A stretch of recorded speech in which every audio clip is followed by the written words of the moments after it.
All right, so I'm just going to jump into it. This is my first live. I'm going to give the Father all the praise and glory. I receive nothing, and I never want to have credit for these things that only should magnify and esteem Him. Now, I hope you're hearing me. Let me check this volume. I'm doing this for the first time. Make sure everything is on the up and up. Is everybody hearing me well enough? I have a light voice, so there's times when I just happen to not have as deep the intoning as I would like. So we good, sis? Can you hear me? Let me know.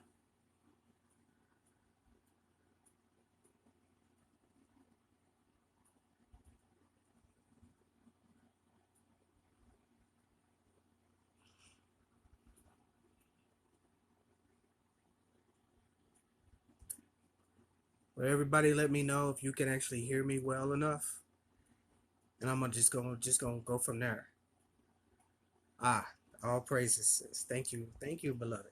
Okay, my first name is Angelico. It's Angelico.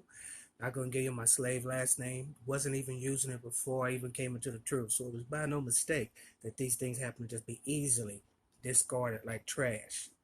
But I go by Yoshiyayu Angel. That's the abbreviation part of Angelico that the Father told me how to keep and have my own Hebraic name. Now, shalom to everyone who is on here. I just want to just be clear to let everyone know. I'm just going to talk about my testimony. I'm going to explain how I was awakened by the Most High, and hopefully this will be used to impact other brothers and sisters already awake and those who will be waking up as we still have grace, and grace is soon to be over with. Grace is soon to be over with. So let's go. Okay, sis. So back in 2016, I was here living in St. Louis, Missouri. This is where I am in the Midwest. This is where I've been in my plantation state all this time. I've lived abroad. I've lived in other continents. I've traveled.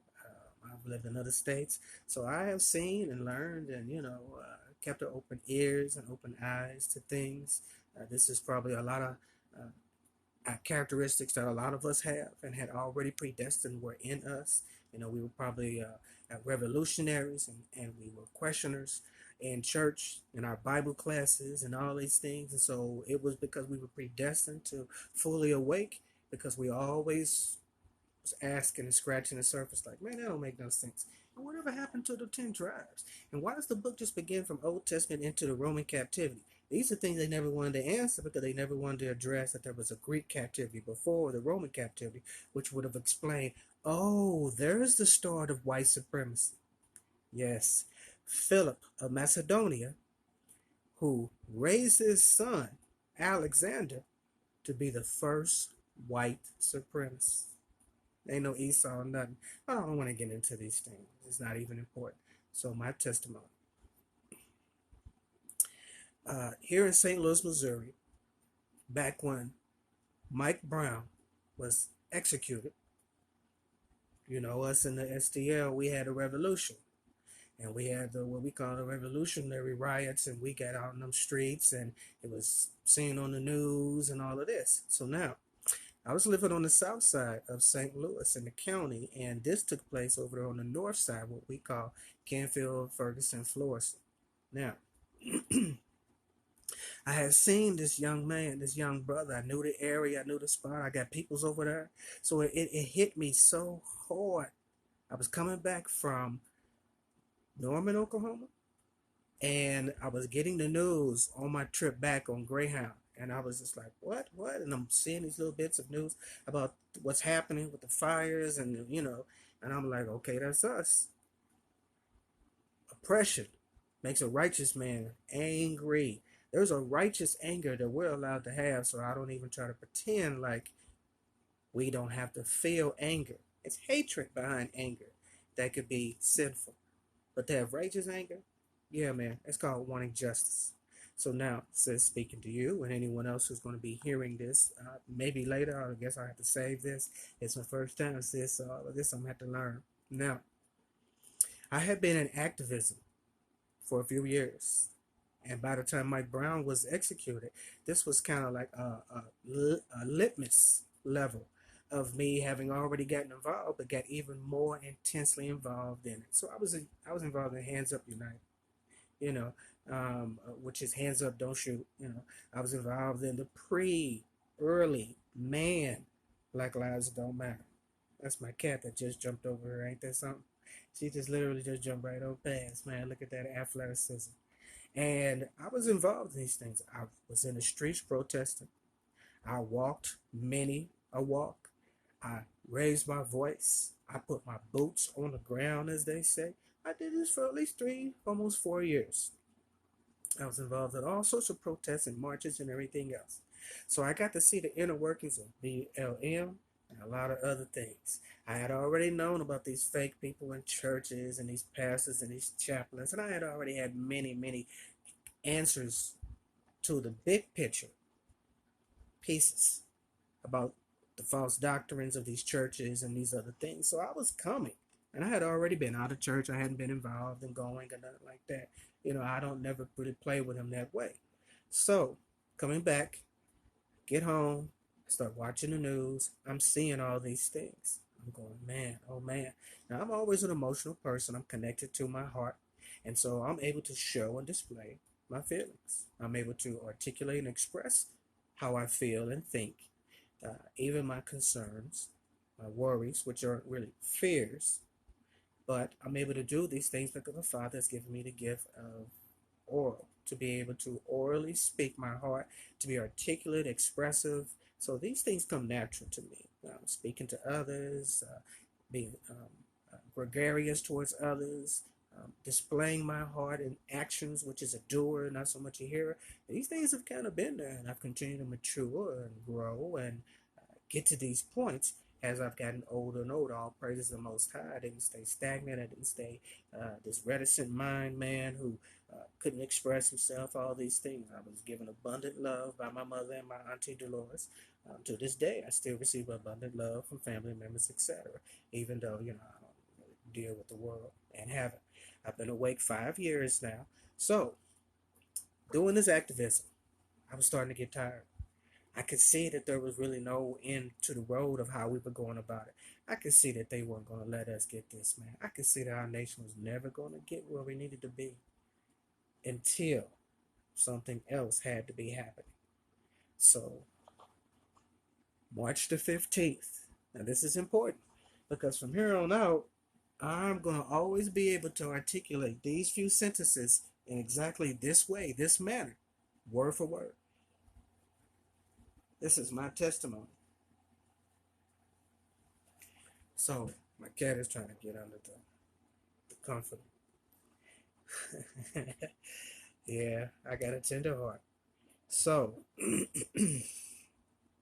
March the 15th of 2016, I had just gotten my twin boys off of the bus and I was walking back from where I would pick them up back to the house. Now, where I lived from where I picked them up at their bus stop was 2.5 houses up. I mean, it was as perfect and as favorable as you could have.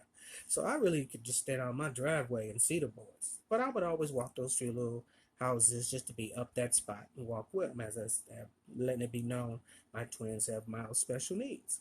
So we walk back to the house, we get inside, and I'm doing my usual hour of getting them settled, getting them set up before I can actually sit down and just have a mind to think or even just go, right? Because that's the life, that type of day. So, I gotten the boys settled, and they had gotten their snacks and juices and on their electronics. And I came into the living room, and I sat down on the couch, turned on the TV. At this time, I had Uverse TV, so I'm going through the Uverse program grid, and I get to CNN. And right as I'm coming on CNN, it says breaking news. And of course, Ashkenaz Wolf Blitzer comes on, you know. And he's just like, breaking news. We have information on the Kendrick Johnson case. Now, Kendrick Johnson is a young Judah brother, young man who was, again, executed horrifically by white supremacy. I don't even care. I know all the facts and then some. I was highly involved in this particular case here in Missouri when I was in my activism. These are one of those particular cases that reached my heart, and I stayed trying to know, let's get justice for this family.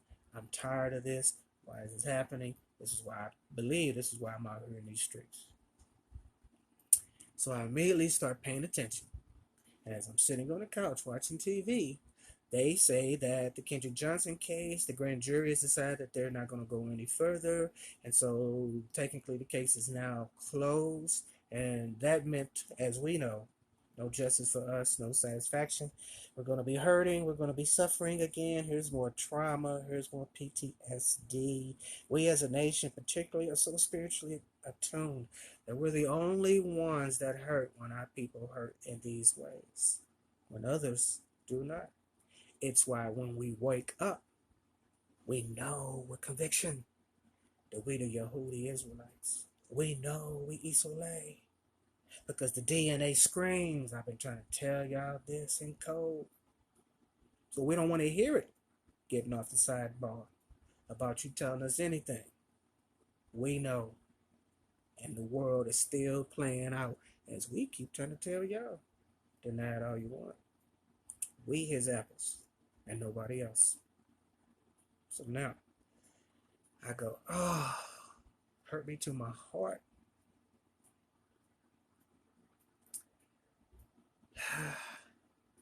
So me, I started crying. I started crying out loud, you know, and I was tearing, and it just started pouring, and it was pouring, and it was pouring, and it was pouring out of me. I was crying for our people. I was suffering with our people.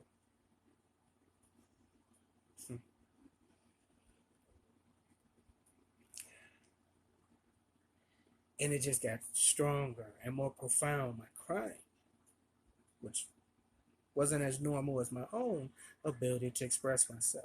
Thank you, sis. Thank you, brother. And was getting so demonstrative in my crying, that I started to think about the boys hearing me in the living room, in their room. Now, again, my twins have mild special needs, and my particular twin, Chance, I call him Chancey. That's his nickname. The other one is named Asher. Now, funny, I would name one out of the 12 patriarchs when I wasn't even awake. Yet Asher in Hebrew means happy. And boys, that boy's silly happy. So, Chance particularly takes things very emotionally sincere, and it can affect him if he sees someone having this type of emotion or this type of pain, or he's built like that. So like dad in the heart, so like Momo, my mom in the heart. That's what they call it. So I started to be cognitive aware of if they could hear me, particularly him. So I got up off the couch and I went into the bedroom. And I closed the door to where, like a parent, we leave just that little bit. Like we can hear and see, it's just as we do this, it gives us comfort. Shalom, sis, shalom, sis, shalom. So I left the door cracked and I sat on close to the middle edge of the bed. And this whole time now, I walked past their room. I looked over at them. They didn't look up at me because they were into their electronics. But I looked at them as I was passing through the glance, to get that comfort in that moment. And I was just steadily outpouring this tears, man. I was steadily just pouring it out. So when I sat on the bed, it was still just coming out of me, man. It got to the point I couldn't even see. I took my glasses off. I put them to the side. I couldn't see, man. I was crying that hard. I was crying that hard.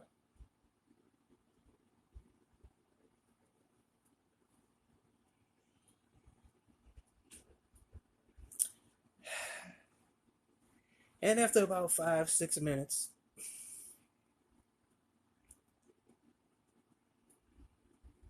me being me, I asked him, why does this keep happening to us? Why does it always seem Like our history is always told and told to others from slavery on. I said aloud, why does it seem like black people just came out of the air, landed into enslavement, and we've been going through this up until now? And no one can be descriptive, no one can be detailed about who and what and him of these African continent, of these particular people of this slave coast that happen to be in this enslavement. These were things I was saying out loud to him.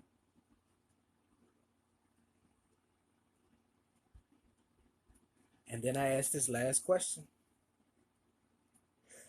I said, where do black people come from? Where do we come from? Now in my heart, I was thinking, I need the answer. I want the answer. I need it. I got pieces to the puzzle. I got pieces of understanding all my whole life. And I just can't get the full picture.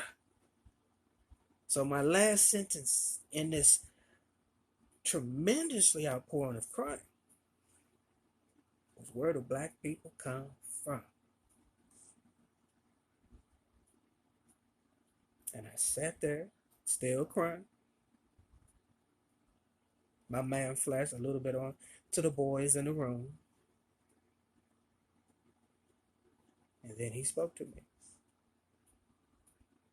Now, when I was in church and things like that, I'm not one of those people who ever say, I'm not going to use the pagan because I don't like to even use it, but he always talked to me. I'm always talking to him. He's always talking to me. Like we would hear our people in church and others say like that they was constantly being spoken to by him, to the Savior and all these other things. No, man, I wasn't one of those, wasn't no folks. I wasn't that way, you know. So in this time before I got awakened, I've been a dreamer since I was 8 years old. So I have already had some things shown me since I was a babe on my life, on events, things that was going to happen, things I need to be aware of, things that I need to avoid, or this was going to be the situation. Like Joseph of the tribe of Benjamin. And I know that's what the tribe I come from. I've been a dreamer, able to even, in some regards, sometimes, not always, give interpretation. All praises to the Father. Let me receive nothing. Let's give the Father all the praise and glory right now. So he answered me. I have been sick for 10 years in the time that my boys have been born. They're 15 now. And 10 years out of the 15 years of their life, I was terribly sick. I had 3 surgeries. I had been in some real tribulations of trials. The Father had taken me through some things already. I had been incarcerated for child support, stupid stuff. Stupid stuff. So,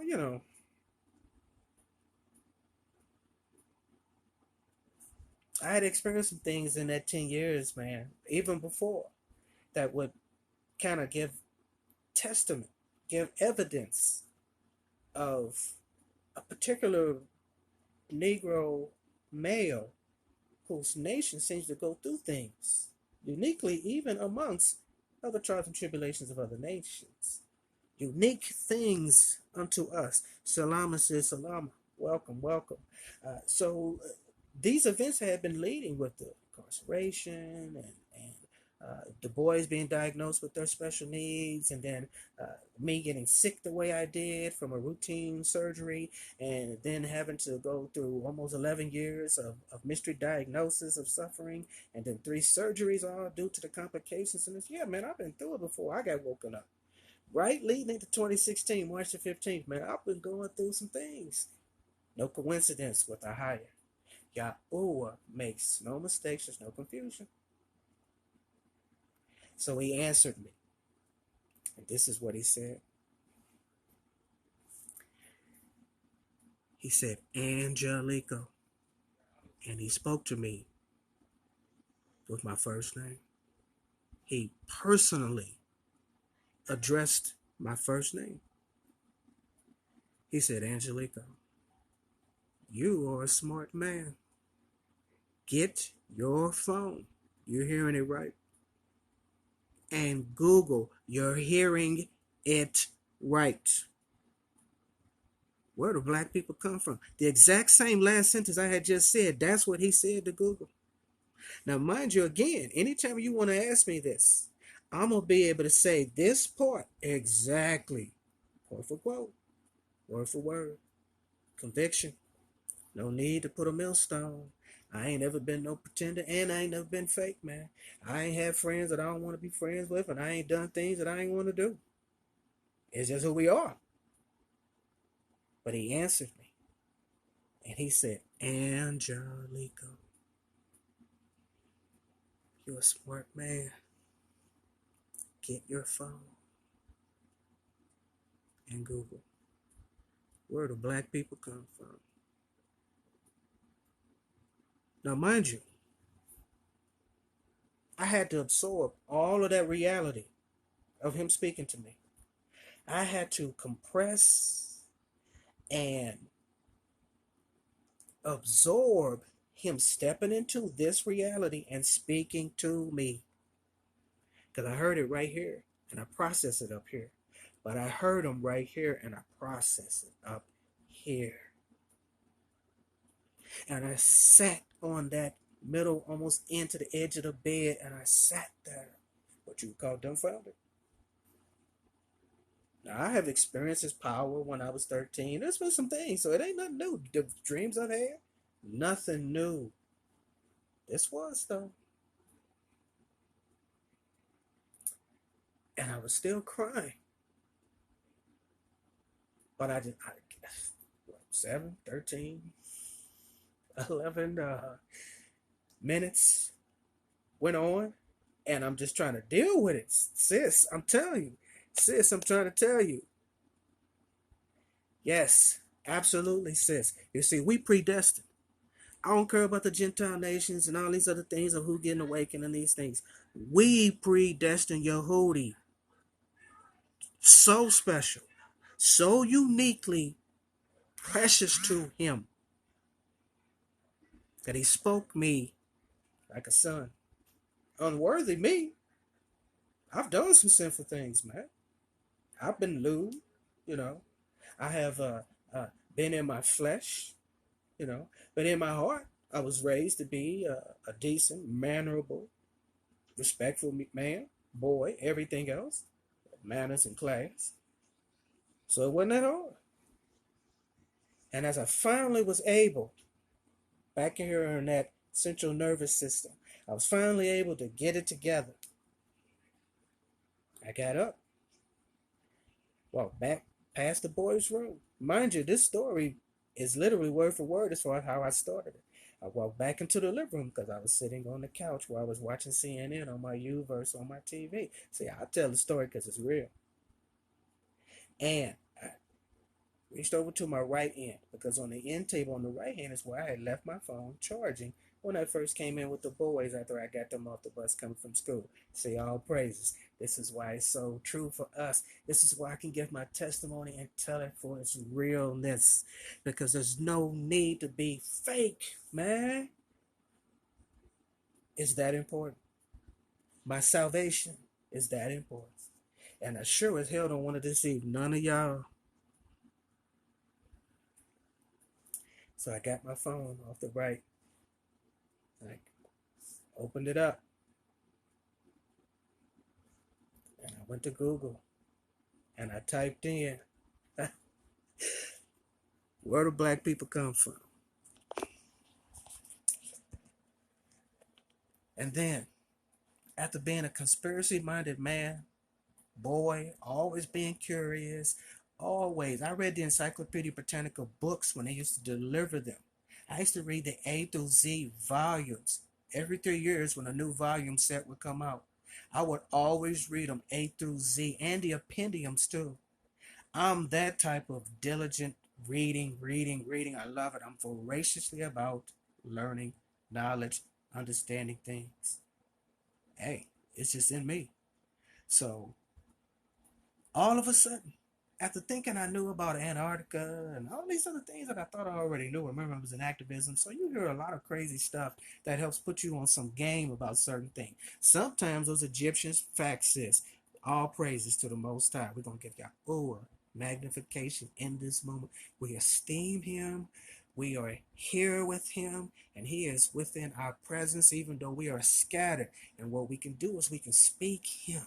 We can bring Him right here. There is power amongst us.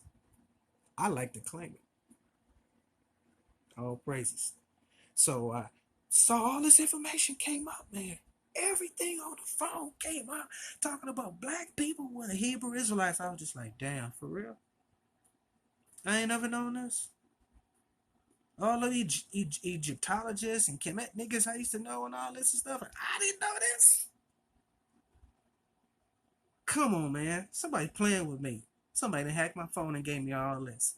But I didn't really believe that. I knew it was to be true. I could feel it. Right. The questions that never got answers to. On Google, sis, it came up with information on IUIC, videos related to them, a couple of the other camps I didn't know at the time, like GMS and, GOCC and etc. And then they had some books that, now we read and understand, like from Babylon to Timbuktu and others. And I'm sitting there thinking, I took some African American history classes. I professed and thought that, I went to college to be a history major. Know enough about everybody else's history. Thought I had known some things about the Boule and Moors and stuff like that, Wow. And it was just all on the Google information. So I sat there reading a few things, trying to discern who I should go with and where I should start from there. So I looked at one IUIC video, and it was about the brothers in Oklahoma. I liked what the topic was, so I was thinking, okay, maybe this one. But then the one that everyone speaks of, the one with Brother Yashua Allah, the one with the glasses, the brother who don't speak this truth anymore because I don't know if they got to him or he found some information out that made him feel some type of way. But that video that did after that woke a lot of up. And I was debating between those two. And I said, okay, I'll catch this IUIC one after this one. And I went to go look at the brothers. The secret one, how he had it titled. And as I sat there watching that 45-minute video, I was just like, okay, I'm done. This fills in every bit of the picture of the dots. It filled it in. And I never walked back from it. I never changed my mind from that instant. I never went with this wavering of, nah. I just went on with it because it felt organically right. It felt true. It felt true. And it explained everything about why we the most hated people, but there's so-called some people chosen that's supposed to be the most hated people in the world, but it is not. It has always been us, and I knew that before I even got into activism, and then I saw it for myself in activism, how much the Negro family is hated, intercontinental, international, on every continent. So it just confirmed to me and gave confirmation, ultimate confirmation. So I'm sitting here, right? I don't myself, although I have learned things with them, I have learned things with them. But as we know, we get off milk, we're able to chew the meat and spit out the bones, and that's what I could do with just about anyone, of whether they're from a camp fellowship or if they're just individual or in a married union or whatever, chewing them bones, spitting out that meat, the sermon of the Ruach HaKodesh. All praise to the Most High once again. We're giving the Father the glory, the praise every minute, every second, every hour. So I watched the video, got done with it, got my book, went into Deuteronomy, read all of 28, and when I got to 28:68, as you know, I was done. I said, wow, I know I've read this before. I know I've went through this a few times in my entire youth and life, yet these things never stuck. Wasn't time for the dry bones to awake. We can say it over and over again, but it was not time for the dry bones to awake. All praises the Most High. What's up, 144? Salama, salama. We got a nice little bit of the congregation in here. The Mispasha is in the house. I'm Ayan Dabar. Ayan Dabar. I am appreciative. I'm appreciative, Mispasha. And so I then called my mom. My mom, who's, been an intercessor and been 45 years, 48 years at the time, saved. And I called my mom and I said, Mom, I told her this and I explained this to her. And she didn't say much on the phone. And I said, Mom, so is this true? Are we really the Hebrew Israelites? And my mom said, yeah. Now, this is a Christian woman who literally confirmed to me without no hesitation after I got done with everything that we were the people. And I thought to myself, but damn, with that type of knowledge, that changes the whole world and changes our worlds. So how you still Gwen? I mean, what are you, huh? So I asked my mother, I was just like, Mom, but if we the Hebrew Israelites, so what are we doing calling ourselves Christians? What are we doing believing in this and doing that? And she says, well, that just don't matter anymore. And I was just like, now, Gwen, I'm a Bible learn too. I'm a Bible learn too. Mom, you know I'm smart. You know I know this truth in at least in the theological form. What you mean this don't matter? You don't think us as a nation should have known who we were instead of being called color? You know, Negroes in a form, black, which as you can see, anytime I ever articulate through comments or whatever, I'm always saying brown. I've been doing that in the 5 years of this truth, I've been doing it for about 4. See what it do? See what it do? Man, y'all algorithms ain't no games, man. We know the games. The reason why you don't fully conquer us is because it's not for you anymore. You can play with us and delay us. You can censor us. You can try to bottle us. You can do all these things or whatever the formats, whatever the social medias, all these things. But here's the stuff. He's used your weapons against you. He's used your own weapons, this mighty, mighty internet, and in his own superiorly mighty right arm.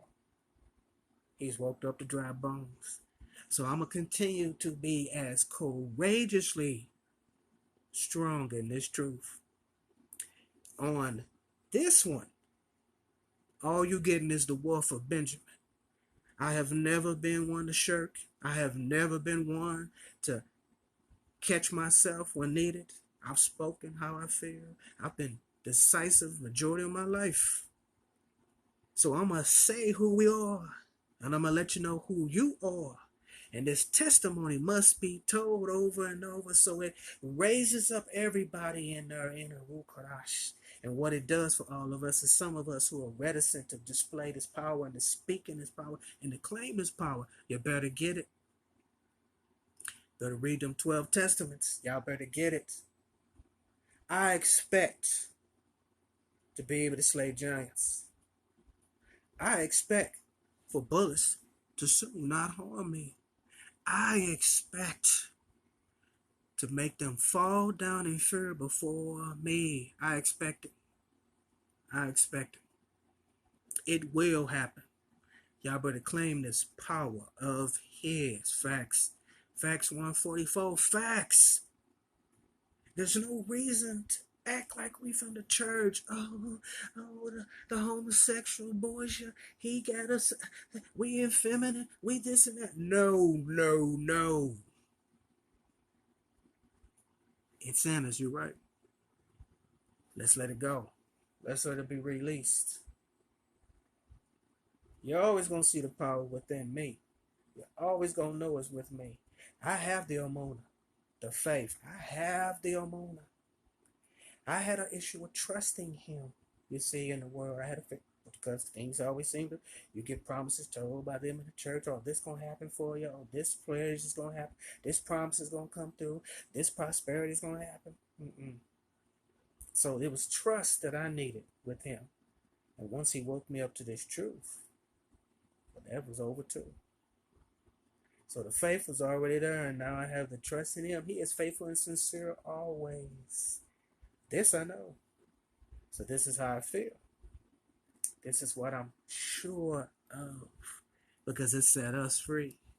It has set us all free. So I'm so grateful to him that I can finally get to tell him this testimony. I'm the only one, sis.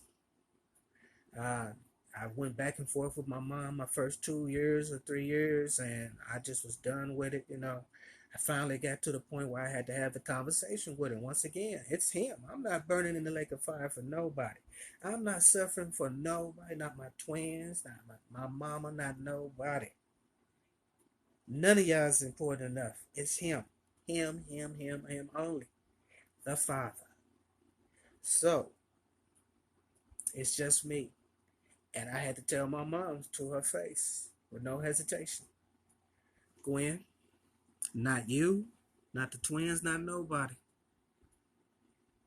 I'm not burning the lake of fire for none of y'all. You want to believe what you want to believe and think you know what you want to know. Growth is when you know you can conceive some things and grow from them, not shrink because it plays with your reality and it makes your heart feel some type of way because your feelings of your flesh tell you, well, I've been in this truth for so long. I've been a Christian doing this. How come I didn't know his names and this and that? That's the reason why we've been destroyed. This was all under prophecy of things to happen. But now once you get told the truth, it should set you free. So I told my mom, and she looked at me like, damn. And I said, yeah. Now I'm not worried about the boys because with their needs and everything, we join. That's my left and right. My twins are my left and right. So where I go, they go. I've even had dreams of the Father telling us to flee, and it was us three. So I know what the game is. All praises I'm going to give them for them dreams, but them dreams have been truly a steadily confirmation. You too. Right, right. That's why we were different. We were different because we were set apart even amongst our own so-called blood. Isn't that a profound thing to be within brothers and sisters of your own so-called household? Your mother and father, your mother and your father, your granny, unc. And it's just you out of a whole generation of people that's not only woke, but still here, still with it, still enduring. Huh. Does it make you have a big head because you think to yourself, well, damn, I'm special even among who could be special of all of us through this diaspora? No, not to be a big head, but it sure does let you know how precious you are to him, and it lets you know how all of us have been wonderfully made, but some of us got the extra. You see, what we need to come to understand it because we got a lot of people in this truth who've woken up, but a lot of them are like-minded. And that's enough to get the truth and to receive it and to start obeying some of these commandments and get into the dietary and things like that, right? Extremely humbling. But it's the like-hearted that I keep trying to tell everyone. It's the like-hearted that's going to endure. It's the like-hearted that's walking into the Exodus. It's the like-hearted that's going to go into paradise wilderness and come out a nation going into the lands. It's the like-hearted. So you can learn these scriptures. You can know these things. You can follow the feast days. You can wear your fringes. You can not go to Sunday pagan. You can do these things. But maybe you're still selfish, not selfless. Maybe you're still greedy. Maybe you're still materialistic. Maybe you're still about the clout and the allure and the status. You know. Maybe you're about these things. And so, yeah, we could talk about the scriptures. We can agree in comments and on posts, on content, like-minded. But the like-hearted, though, you see.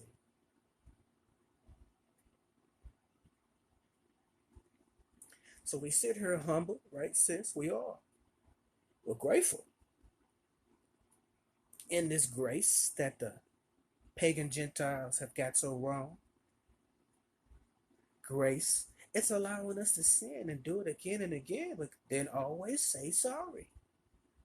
Man, knew how close we was to the fire. Listen to these false doctrine of these heathens. Hasatan been after us, man. Even before the 400 years, thousands of years.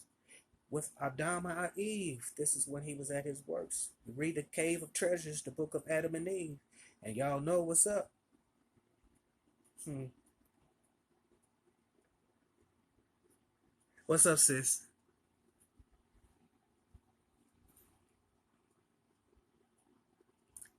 Salama, sis, salama. You just joined. All praises to the Most High. All praises. All praises, sis. Hello. Salama, salama. Welcome, welcome, welcome. So, it's the like-hearted that's going to get this. Yeah, okay. Well, we close. We close to it all. And this is why you see them raging even more against us. Because soon, the enemies have been telling them, whether they want to acknowledge it or not. The enemies have been telling them, these Gentiles, they feel it. They'll never want to acknowledge it to us until they're going to have to. But many of them already, when they want to tell us in these comments, well, I'm not in your Christian talk. I'm not following y'all on Facebook, man. None of these things. I wouldn't even bother y'all, man. Ain't nobody looking for y'all and y'all foolishness.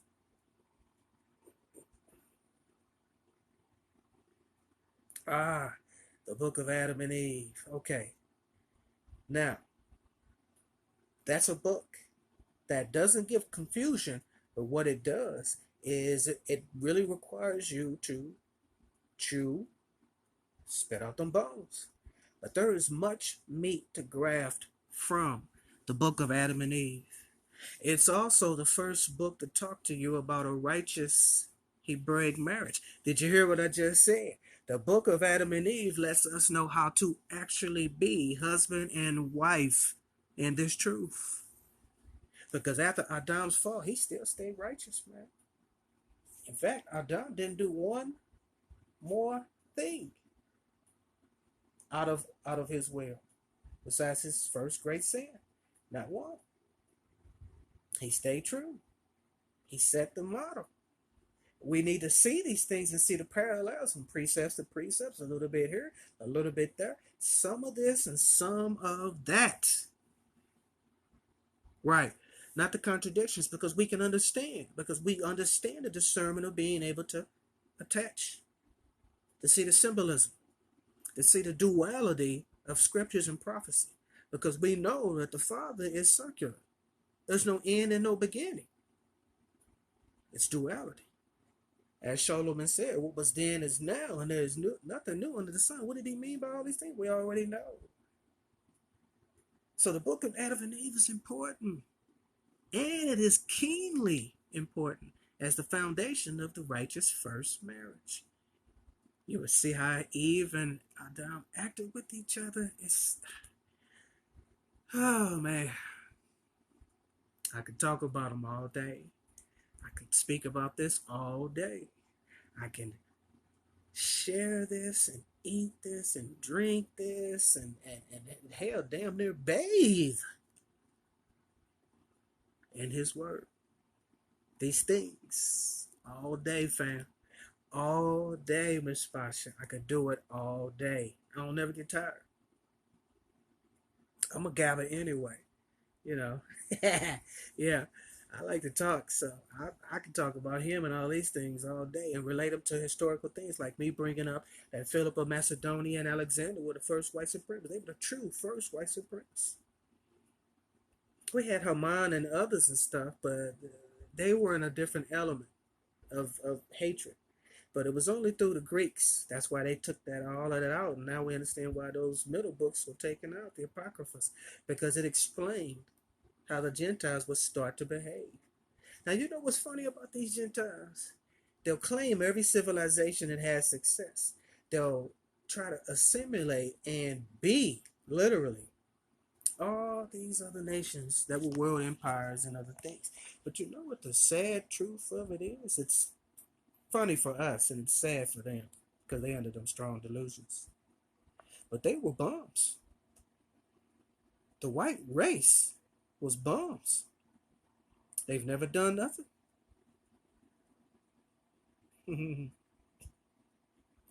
They never did anything. Straight up. All these world empires and these then minor underworld empires, all Hamitic, all Shemitic, claim some to Ishmael.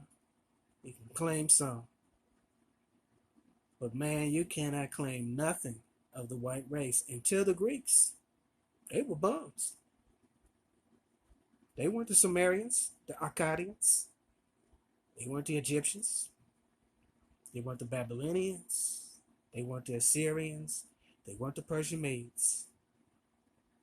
They were in caves up in Europe all those thousands of years, shitting on themselves, procreating disgustingly within their own species and interspecies.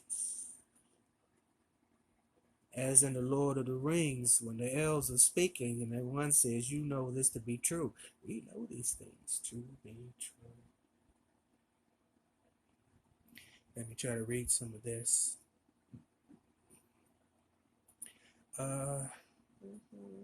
Right, sis. Never get tired. Never get tired. Indeed, he is the foundation. And it gives us a confidence. It gives us an assuredness that they can't shake this. This is why they get so hyped and so unrealistically weak when they try to contend with us, because they don't understand why we're not speaking in the Christian foundation of all these other secular false doctrines of men and women foundations, which then they can contend with in some form. They don't know how, because we're coming from somewhere else. You need to start a regular teaching on your lives. Man, that is a wonderful compliment, sis. And Paleo Kikongo, I would say Matando Asante Pia. Matando, which means, thank you, and Asante Pia, which means blessed love. So we have picture form, Paleo. Then we have Aramaic Paleo, but we also have a Paleo Kikongo. And the reason why I speak this and I'm learning this is because I have been able to learn that this was the exact language that we were literally speaking in our central western nations that we were in, of the kingdom of Quita and of Yehuda and all these other things. And this was the exact language that they beat out of us. This one, because Aramaic was still being spoken, and it's still being spoken. So how can you beat it out of us, yet we can still learn it from others? So it wasn't Aramaic that they beat out of us. That doesn't even make any sense when we really start to want to be true about things, So a lot of the languages that some of our Ox and Achotes are using, I understand it. And the Aramaic, learned it, grew from that though, you see. And what I'm speaking now is Paleo Kikongo. This was the language, like I said, that they beat out of us. This was the one. Why? Because it couldn't be translated into English. Couldn't be translated into Greek or Latin. This was the tongue that we had that was set apart. This was what we spoke. And this is what they beat out of us. So Matando, thank you, and Asante Pia. This is, as I said, blessed love. So what I said is thanks, blessings, basically, sis. I would say sis to you, or to all of you sisters. I would say dada. I know it sounds funny like dad, but it's actually dada. And for a man, a brother, I would say kaka.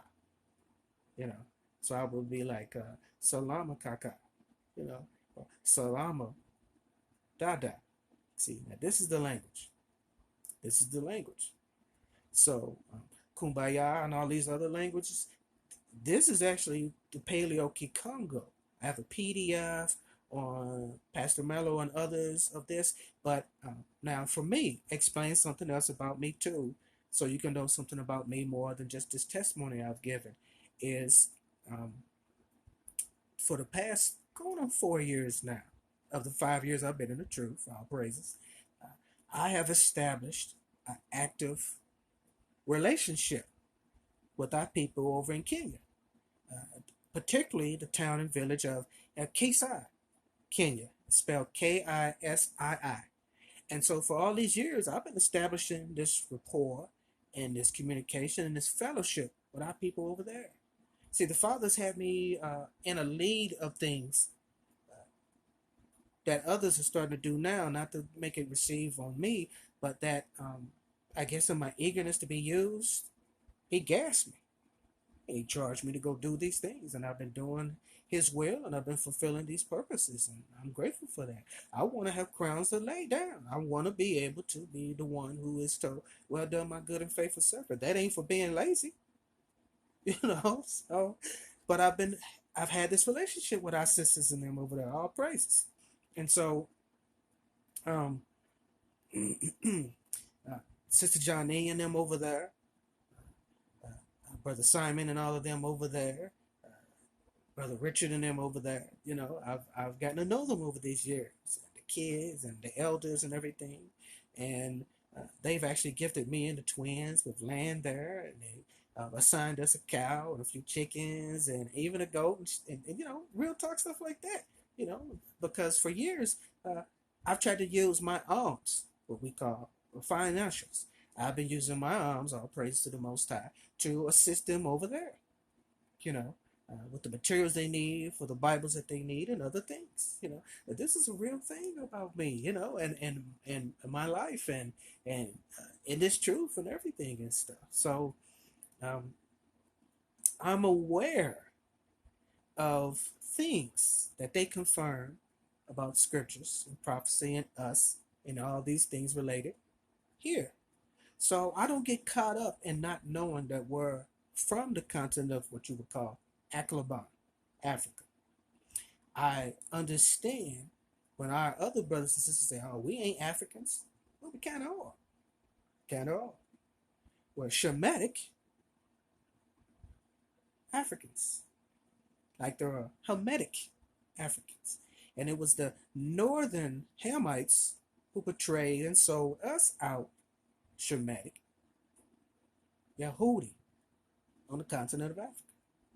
And so when our people have to deal with these racists and these white supremacists and these deniers and these scoffers, and we get caught up in not being able to simply say the breakdown of who were the Africans, that's the stumbling blocks for us. Because we say, oh, you know, and they go, well, your own people sold your own people. And instead of us being able to respond accurately, we just tend to just say, no, no, they didn't. But we have no definition to it. Northern Hamites sold Shemitic Yahudi residing on the continent of Africa. You can't escape it. The northern kingdom is there, as prophesied. They are in African cities in the slave coast right now. These cities are literally what the Bible is speaking of in the end days. So when I speak to our people in Kenya, they confirm many, many things. And I go, wow, okay. They talk to me about Mount Sinai. Right, baby. We better start understanding, man. Jerusalem is in the wilderness of the Kalahari Desert. Our holy city and what was the temple is buried in the Kalahari Desert, man, where no man is residing. It wasn't supposed to be them be trodden down. That was to be trodden down our heritage, trodden down our identity, trodden down our nation. That's what the Gentiles was doing. Trodden down his name, trodden down these things. But as far as the actual holy city and the actual lands, no, man. That's in the Kalahari Desert where nothing resides. As it says, a wilderness, abandoned, where only wolves and things of that, not wolves, but what is the animal that is supposed to be residing there? It's sort of like a dog wolf or one of those aspects. I gotta read that scripture again. It speaks of these things being in the wasteland. That's in the Kalahari Desert right now. It fits the physical of what the city would be. It fits the description too. If you accept that we actually are from the continent, that the Levant and all that fertile middle portion of Africa, that was our promised part. That little sliver of doo doo up there, it's not ours, man. It's not even ours. It doesn't even have a lot of the attributes that botanical and forensics is supposed to have. This is why the Old Testament is important, because we get into these first kings and these chronicles and we understand about these things that are associated with the land, as far as the animals, as far as, like I said, the plant life, all of these ecological things. It's not up there. We know that that wall that they wailed to is a former Romans barrack. So if we know the wall ain't even the wall of the temple, because the temple wasn't supposed to even have a pebble in place, that should tell us right to know the land ain't it. But we still got our people claiming that's our land. That's Palestinian indigenous land, man. I ain't got no problem saying that. I don't even want it. Don't look big enough for all of us anyway, for real. Look like we got kind of screwed over. You gave him all of Africa. Everything is on Africa. But you're going to give us this over here, and it barely got any resources in the dirt. But here, though, we got everything. We need to wake up to these things. Wow, 14 messages. I've been just running my mouth. Looks like I've just been running my mouth. Oh, exactly, sis. Exactly. I see you. All praises. Welcome, welcome. Salam, salam. Salam, sis. Yes, Northern Hamites sold us Shemitic Yehudi, sis. But we all both shared the continent of Africa. We were southern central. They were northern. That's it. That makes sense. It would make sense that we walked out of Egypt and went into a wilderness, Kalahari Desert, others, that would allow us, of this proportion of number of people, to circularly walk it until the first generation died off. Yeah, not that little space from there to there. Man, there ain't no wilderness for us to be doing all that. Yes, I want to go home, but I'm here, so be it. We going home soon, sis. We going home soon, sis. Where we are. Let me Google. Yeah, just do it, sis. I'm telling you, all that stuff. Now I don't know how it is now. It's been 5 years, but okay, I gotta take a phone call, so I'm more than likely gonna need to get off. I'll catch up on the messages and I'll try to get back on live just a little bit later, just answering anything and just talking to you guys and everything. So more than likely what I'm gonna have to do is I'm gonna have to make a run and pick somebody up from work and then come on back. So that could be about an hour. But I'll do what I did before and inform you guys. And if anyone can join, well, I'm just gonna be grateful for that. All right. So I'm going to say shalama and I got to go and I will catch you guys later. Thank you, thank you, thank you, thank you, thank you so much. Miss Pasha, I love to connect. I love to connect. We peoples. We peoples. The greatest nation on this earth. At the bottom. Boy, wait till we get back on top. Let's give the Father all the praise and glory. Let's relish in him.